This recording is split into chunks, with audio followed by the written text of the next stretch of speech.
सरदार पटेल हमारे देश के पहले deputy PM, home minister, famous freedom fighter. आज बात करूंगा सरदार पटेल के बारे में। क्या होता अगर वो इस भारत मुल्क में नहीं होते, उनको पहला पीएम क्यों नहीं बनाया गया, ये सारी चीजें आज हम जानने वाले हैं इस वीडियो में। 31 अक्टूबर 1875 में नडिया गुजरात के अंदर इनका जन्म होता है। एक गरीब परिवार में एक हॉनेस्ट छात्र रहते हैं और ब्रिलियंट भी। इनके पिता का नाम जावेद भाई पटेल रहता है, जो कि एक किसान और एक फ्रीडम फाइटर रह चुके होते हैं। इनके पास उतने भी बुक्स नहीं हो पाती थी कि ये पढ़ सके, इसलिए ये किताबों को मांगकर भी पढ़ा करते थे। इन्होंने अपने करियर की शुरुआत एक बैरिस्टर से की और बैरिस्टर को अपना करियर, अपना प्रोफेशन चुना। बैरिस्टर ऐसे थे कि ये पढ़ने गए लंदन और लंदन से आए तो सेकेंड रैंक प्राप्त किए। सेकेंड रैंक लाए और वकील बने ऐसा जिसको कोई हरा नहीं सकता है। बैरिस्टर में वो दम था इनके पास, इनकी काबिलियत ऐसी थी कि इनको कोई हरा नहीं सकता था। सेकेंड रैंक प्राप्त की। पहले तो ये पॉलिटिक्स में आए नहीं, लेकिन जब धीरे धीरे स्वराज की डिमांड बढ़ी हमारे भारत में, तब इनको भी लगा कि मुझे भी पॉलिटिक्स के अंदर आना चाहिए। तो वो जो ब्लैक कोट पहने हुए थे उससे अब ये खादी के कपड़ों में आने वाले थे। 1917 के अंदर एक्टिव पॉलिटिक्स में ये अपना नामांकन करवाए और 1917 से लगातार बैरिस्टर प्रोफेशन को छोड़कर स्वराज के लिए, इंडिपेंडेंस के लिए, इंडिया के लिए लड़ने लगे।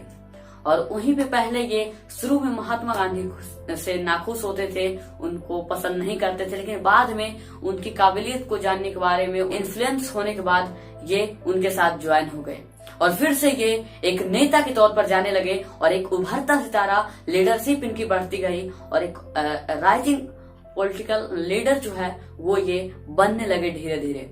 इनके बहुत सारे योगदान से आज भारत में जो है, आज अगर हम इस स्वतंत्र भारत में एकजुट हैं, यूनाइट के साथ पूरे, अगर कश्मीर से कन्याकुमारी तक, अगरतला से महाराष्ट्र तक, गुजरात तक अगर हम ट्रेवल कर सकते हैं बिना वीजा के, तो वो इन्हीं का हाथ था। तो जानेंगे आज इस वीडियो में यही सब चीजें कि इनको पहला प्राइम मिनिस्टर क्यों नहीं बनाया गया। इनको दोस्तों father of Indian civil service भी कहा जाता है, तो क्यों कहा जाता है ये भी जानेंगे। इनको आयरन मैन भी कहा जाता है, क्यों कहा जाता है, ये सारी चीजें आज हम इस वीडियो के अंदर जानने वाले हैं। तो पहला इनको दोस्तों कहा जाता है आयरन मैन ऑफ इंडिया, कि इन्होंने जो हमारे देश था उसके पिलर को एक बहुत ही मजबूती से, एक आयरन लोहे की तरह मजबूत किया। तो पहला आपके मन में सवाल आता होगा कि इस बंदे, इस लीडर को, इस फ्रीडम फाइटर को आखिर आयरन मैन ऑफ इंडिया क्यों कहा जाता है। दोस्तों इनके शार्प माइंड की वजह से, शार्प माइंड ऑब्जर्वेशन की वजह से, फेयरनेस की वजह से इनको कहा जाता था आयरन मैन ऑफ इंडिया। एक कहानी ऐसी कही जाती है जिसका भी प्रूफ नहीं है, बट लोग ऐसा बताते हैं कि बचपन में इनके हाथ में एक घाव हो गया था, जख्म हो गया था, जिसको कि अगर फोड़ा जाता तो सिर्फ गर्म लोहे से।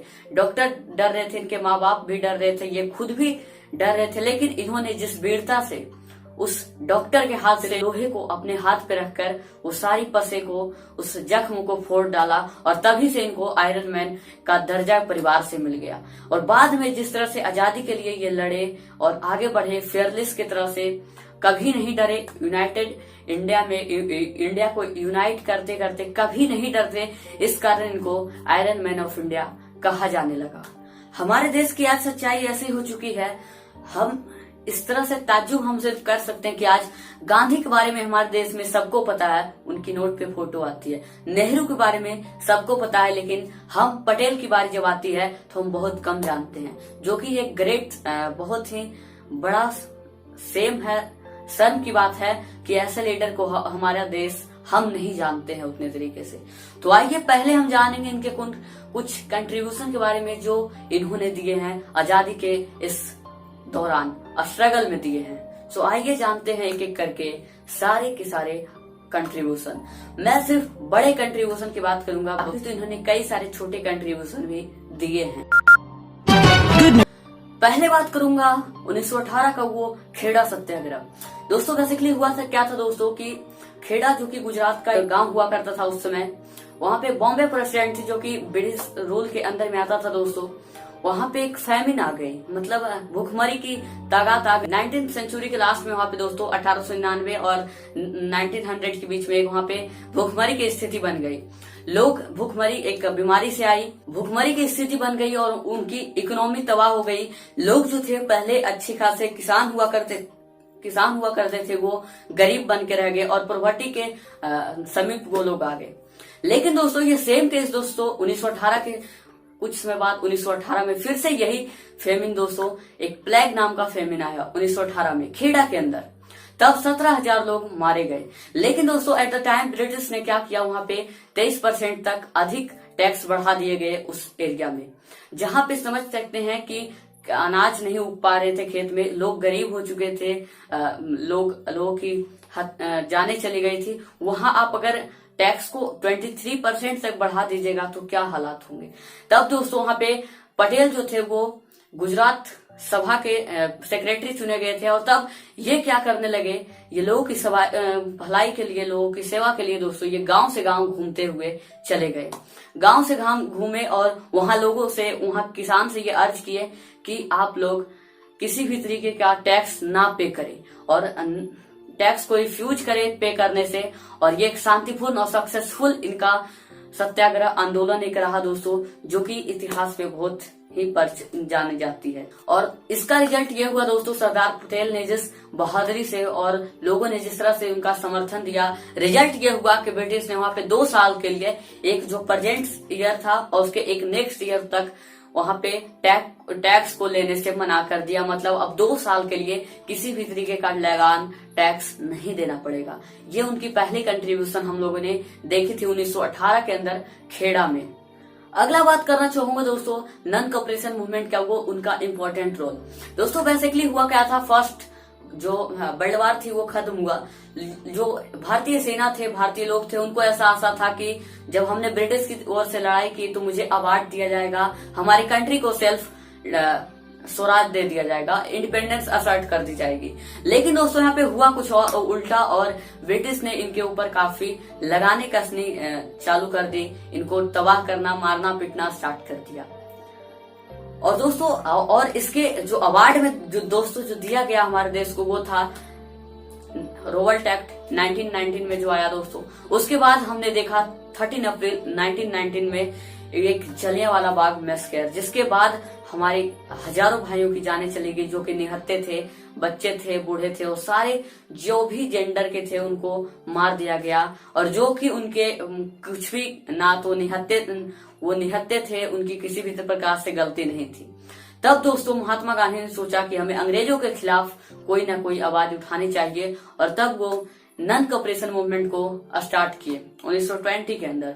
तब दोस्तों सरदार पटेल जो है उनके साथ जुड़कर कई लोगों में ये भावनाएं घोल रही थी कि देश के लिए जागो, देश के लिए खड़ा हो। अब अगर खड़ा नहीं हुए तो हम कभी भी आजाद नहीं हो पाएंगे। लोगों को जमाना स्टार्ट कर दिया और अपने सेना में दोस्तों इन्होंने 30,000 से प्लस लोगों को शामिल किया कि आइए हमारे साथ आजादी के लिए लड़िए, हमारे साथ आजादी की लड़ाई लड़िए। और उसके बाद दोस्तों इनसे प्रभावित होकर बहुत सारे लोग इनके साथ सपोर्ट में आए और नॉन कॉपरेशन मूवमेंट अच्छा जाने को लग रहा था। लेकिन 1922 में जिस तरह से चौड़ा चौड़ी कांड के बाद गांधी ने रोक दिया उस आंदोलन को, वो बात अलग। अब दोस्तों मैं तीसरा बात करना चाहूंगा दोस्तों, इन्होंने कुछ सोशल रिफॉर्म के लिए भी लड़ाई लड़ी, जैसे कि दोस्तों अनटचेबिलिटी, कास्ट डिस्क्रिमिनेशन और वुमेन्स एंड चाइल्ड एम्पावरमेंट में भी इन्होंने काफी अहम रोल अदा किया।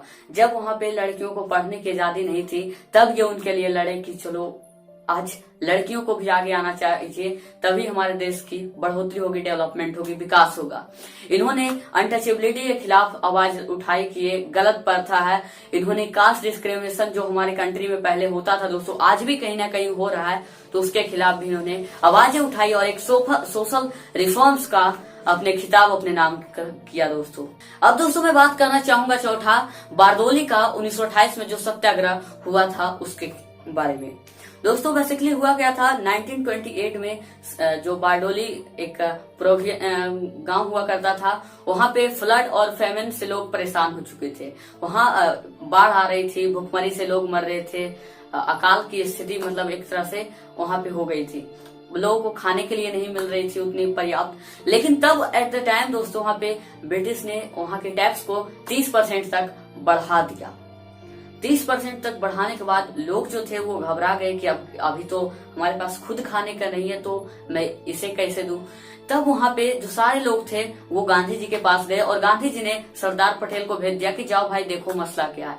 वो गांव से गांव घूमे और समस्याएं पता की और उन्होंने 6 महीने तक स्ट्रगल की। मतलब कि वो ऐसा था कि अगर आप टैक्स नहीं देते हो तो आपकी जमीनें हड़प दी जाएगी, जिसको कि वो किसानों को उस बेबाक लाव से बचाए, उस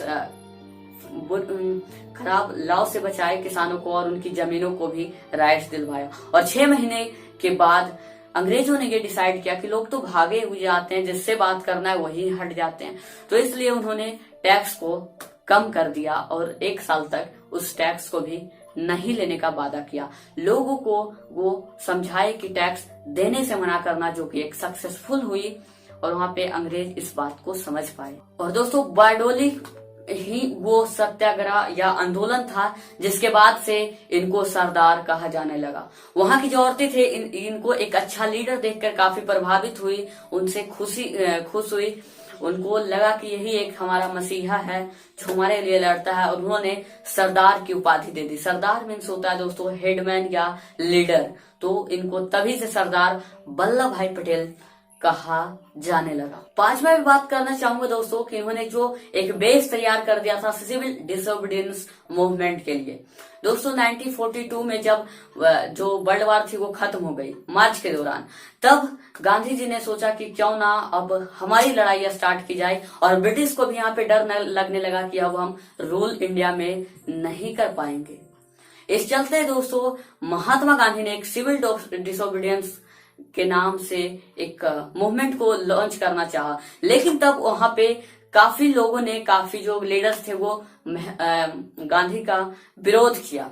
तभी वल्लभ भाई पटेल वो पहले इंसान थे जिन्होंने उस आंदोलन को सपोर्ट किया था, गांधी को सपोर्ट किया था, और कहा कि अपने स्पीच के दौरान स्पीच से अपनी हटली स्पीच देकर उन्होंने कहा कि आइए आप रिफ्यूज कीजिए, टैक्स देने से मना बोलिए और हमारे साथ आंदोलन में आइए दोस्तों। और तभी ब्रिटिश को भी काफी डर लगने लगा और 8 अगस्त 1942 को दोस्तों गांधी जी ने फाइनली क्विट इंडिया मूवमेंट नाम से एक आंदोलन को स्टार्ट किया, जिसके तहत वो भारत छोड़ो आंदोलन कह रहे थे और एक स्लोगन दिया, डू और डाई, करो या मरो, अपने देश के लिए मरो या तो करो, demanding self swaraj and transfer of rule from British to Indians. लेकिन दोस्तों 9 अगस्त सन 1942 को ये ब्रिटिश ऑफिसर्स के द्वारा पकड़े जाते हैं और इनको दोस्तों लगभग 3 साल तक, मतलब 1942 के 9 अगस्त से लेकर दोस्तों 1945 तक इनको जेल में रखा जाता है। और तब सारी जो आंदोलन थी वो इनके जेल में रहते हुए हुई। लेकिन जैसे ही दोस्तों ये 15 जून 1945 को जेल से बाहर आते हैं, तब ब्रिटिश ये फैसला कर चुके थे और ये प्रपोजल भेजने ही वाले थे कि मुझे अब हम लोग रूल नहीं कर सकते, हम लोग कमजोर पड़ गए हैं, हमारी रूल को अब इंडिया के हाथों में सौंप देनी चाहिए। और ये प्रपोजल ब्रिटिश एक्सेप्ट कर रहे थे। तो कहीं ना कहीं ये जो क्विट इंडिया मूवमेंट का वो इनका स्पीच हो, इनका जो बेस तैयार किया गया था क्विट इंडिया मूवमेंट का, वो सरदार पटेल के श्रेय में जाता है दोस्तों, सरदार पटेल के नाम ही जाता है। 6वां में बात करना चाहूंगा, इनको कहा जाता है father of Indian civil services. दोस्तों इन्होंने इंडियन सिविल सर्विसेज, आज जो यूपीएससी है, इनमें एक बहुत ही इंपॉर्टेंट रोल इन्होंने अदा किया। जब हमारा देश आजाद हो गया दोस्तों, तब वही पुराने पैटर्न जो ब्रिटिश के द्वारा बनाए गए थे तब कंटिन्यू किए जा रहे थे। लेकिन सरदार पटेल ने ऐसा रियलाइज किया कि हमारे कंट्री को वो सर्विसेज सिर्फ नहीं चाहिए, इंडियन जो लोग हैं वो नहीं चाहिए जो सिर्फ लॉ और ऑर्डर में और एडमिनिस्ट्रेशन कंट्री में बिलीव करें, बल्कि इनका मानना था कि दोस्तों ये लॉ और ऑर्डर प्रशासन को संभालने के अलावा भी दोस्तों ये हमारे जो पब्लिक इंस्टीट्यूशन है उस पर भी इनका कंट्रोल जमाया जाए। और तभी से दोस्तों ये इंडियन सिविल सर्विस का और एक नाम आया और इनके ही विजन में आया दोस्तों ऑल इंडिया सर्विसेज को इन्होंने क्रिएट किया। और आज की जो यूपीएससी है, जिससे कि लाखों हजारों बच्चे तैयारी करते हैं, निकलते हैं दोस्तों, आईएएस बनते हैं, आईपीएस बनते हैं, वो सरदार पटेल को ही ये श्रेय जाता है दोस्तों। One and only Sardar Patel ही थे जो इस बारे में सोचा। तो आज जो मैं 7वां योगदान इनके बारे में बात करना चाह रहा हूं दोस्तों, और जो करूंगा, मुझे लगता है अगर सरदार पटेल उस समय नहीं होते तो आज हमारा भारत जो ये है दोस्तों वो नहीं होता। अगर आपको दोस्तों कश्मीर से कन्याकुमारी, अगरतला से अगर महाराष्ट्र जाना होता तो आपको 7-8 बार वीजा और पासपोर्ट चेक करवानी पड़ती है, तो ये सिचुएशन बन जाती दोस्तों। 7वां मैं बात करना चाहूंगा दोस्तों, और वो काम है जो अगर मुझे लगता है कि अगर वो उनकी जगह अगर गांधी और नेहरू भी होते तो उनसे भी ये पॉसिबल नहीं था कि हमारे सारे प्रोविंस को, सारे 565 रियासती राज्यों को वो एक कर मिलाए। ये उनमें भी ताकत नहीं थी जो सरदार पटेल में थी दोस्तों। 7वां में बात करना चाहूंगा दोस्तों, integrating princely states of India. दोस्तों जब आजादी 3 जून 1947 को सारी पार्टियों ने ये तय किया कि ब्रिटिश जो है वो भारत का बंटवारा कर ही देगी, और बंटवारा 3 स्टेट्स में किया जाना था दोस्तों। पहली स्टेट वो जो मुस्लिम रियासतें जहां है, जितने मुस्लिम जहां पे हैं, वो पाकिस्तान चला जाएगा। दूसरा वो था दोस्तों कि जो अगर भारत के साथ आना चाहते हैं वो भारत में रहेंगे। और तीसरा ये भी दोस्तों कि अगर आप इंडिपेंडेंट असेट करना चाहते हैं, अगर आप इंडिपेंडेंट कंट्री बनाना चाहते हैं तो भी आपका स्वागत है। तो यहाँ पे 3 तरह के स्टेट्स बनाए जाने लगे। लेकिन दोस्तों यहाँ पे 562 जो रियासतें थे उनमें सरदार पटेल को किसी भी तरीके का प्रॉब्लम नहीं हुआ। लेकिन दोस्तों जो 3 रियासतें थी, प्रिंसली स्टेट्स थी, जम्मू कश्मीर, हैदराबाद और जूनागढ़, उसमें इनको काफी तकलीफें हुई और काफी इनको स्ट्रगल करना पड़ा, मेहनत करनी पड़ी उन सारे स्टेट्स को इंडिया में मिलाने के लिए। तो आइए समझते हैं एक एक के बारे में कि कैसे इन्होंने उसको मिलाया। दोस्तों सरदार पटेल अपने एक साथी VP मेनन के साथ ये कंट्री को यूनाइट करते करते हर उस मोड़ पे गए जहां पे इनको तकलीफें हुई, और इंडिया को यूनाइट करके ही रहे, संगठित करके ही रहे। और आज कश्मीर से कन्याकुमारी तक हमारा एक राज्य है, एक भी जगह वीजा नहीं दिखाने की बारी हुई। पहला मैं बात करना चाहूंगा दोस्तों जूनागढ़ के।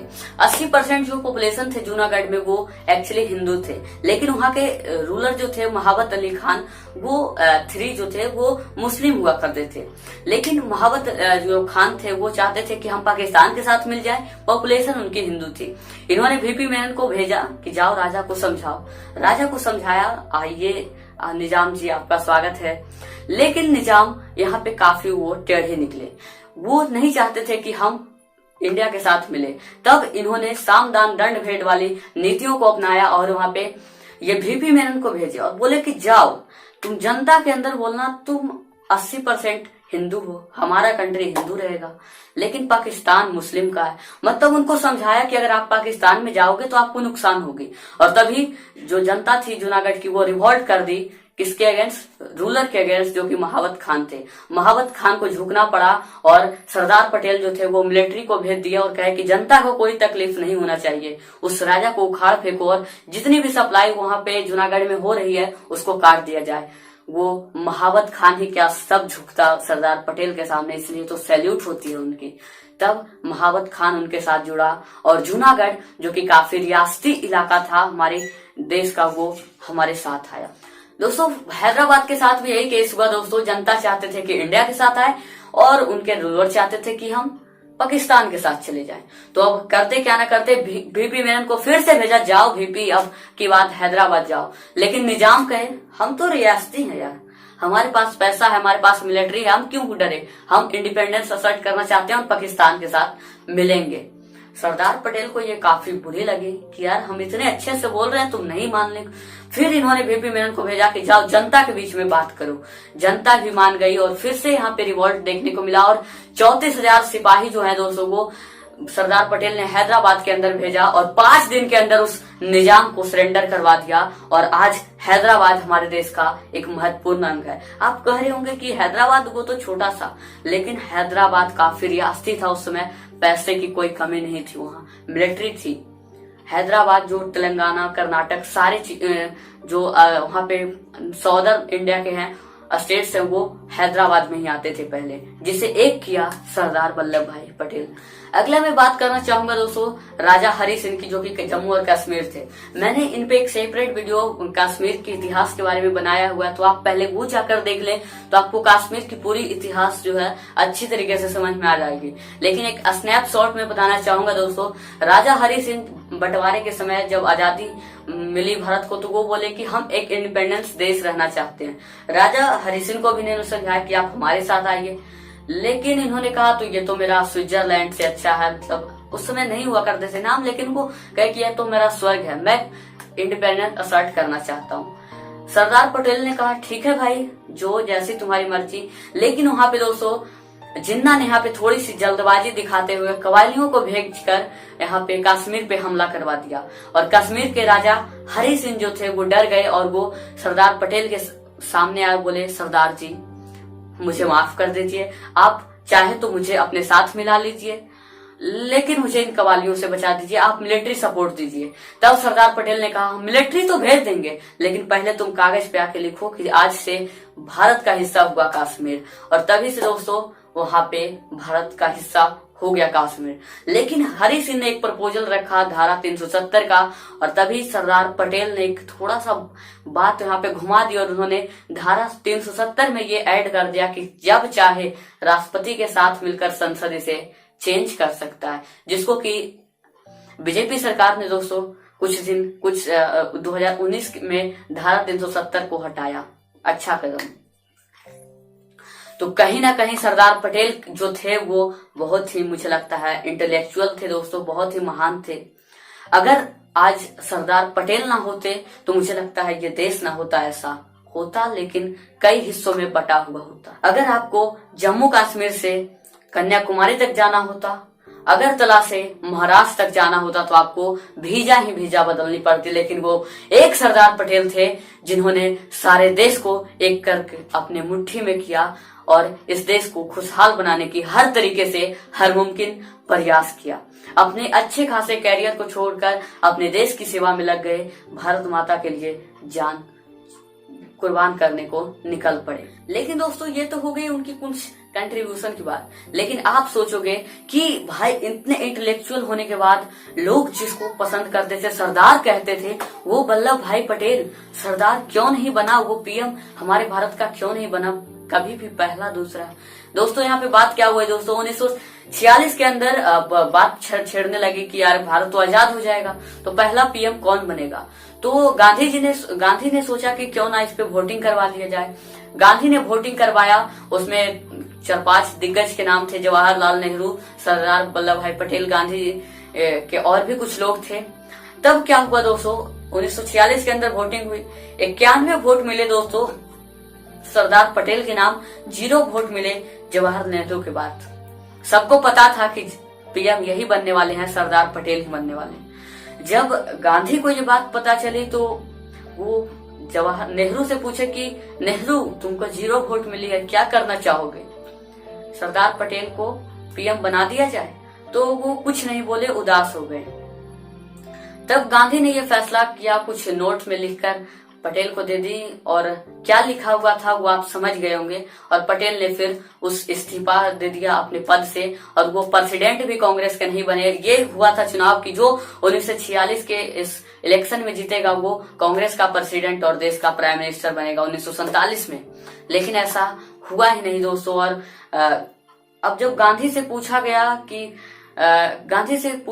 कि आपने नेहरू को क्यों चुना, सरदार पटेल के साथ नाइंसाफी क्यों की, तो उन्होंने कहा मैं दोनों को चाहता हूं, मैं सरदार पटेल से मेरी कोई ऐसी भावनात्मक लड़ाई नहीं है, झगड़े नहीं है, या किसी भी प्रकार का मनमुटाव नहीं था। लेकिन बात यह था कि नेहरू नाराज हो जाता तो हमसे रहा नहीं जाता।